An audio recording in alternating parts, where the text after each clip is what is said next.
రేవంత్ రెడ్డి ఉన్నాడు, ఏం మాట్లాడిండు ఆ రోజు?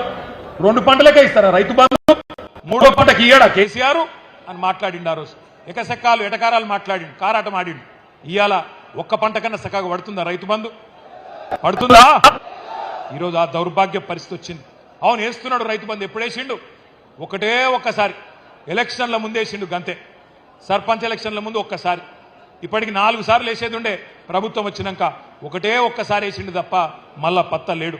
అందుకే ఆ రోజే చెప్పిండు కేసీఆర్ గారు, ఇంతకుముందు గోపాలన్న చెప్పినట్టు, కాంగ్రెస్ వాళ్ళను నమ్మి మోసపోతే గోసపడతాం, అన్న వస్త్రం కోసం పోతే ఉన్న వస్త్రం పోతుంది అని చెప్పిండు కేసీఆర్ గారు. వీళ్ళు దబ్బన దౌర్భాగ్యులు మళ్ళీ గెలిస్తే రైతు బంధుకు రామ్ రామ్ అవుతుంది అని చెప్పిండు. చెప్తే ఏమన్నాడు ఆ రోజు రేవంత్ రెడ్డి? ఒకసారి ఆయన మాటలనే మీరు చూడండి.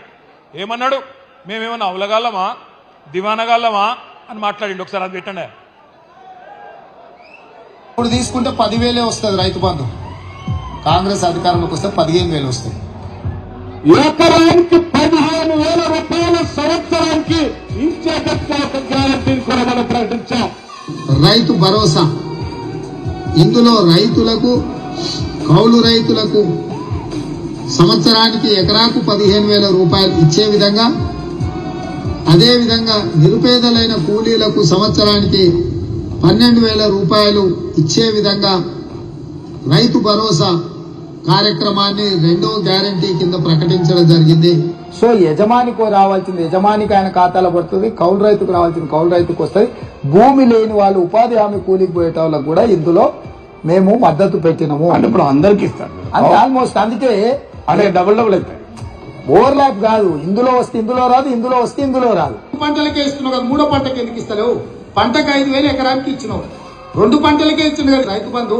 మరి 3 పంటలు పండిస్తే 3 సార్లు ఎందుకు ఇస్తలేవు రైతు బంధు? కేసీఆర్ అంటున్నాడు కాంగ్రెస్ వస్తే రైతు బంధు బంద్ అవుతుందని. ఎందుకు బంద్ అవుతుందే? మేమేమన్నా దివానగాలమా? మాకేమన్నా ధమాక్ లేదా?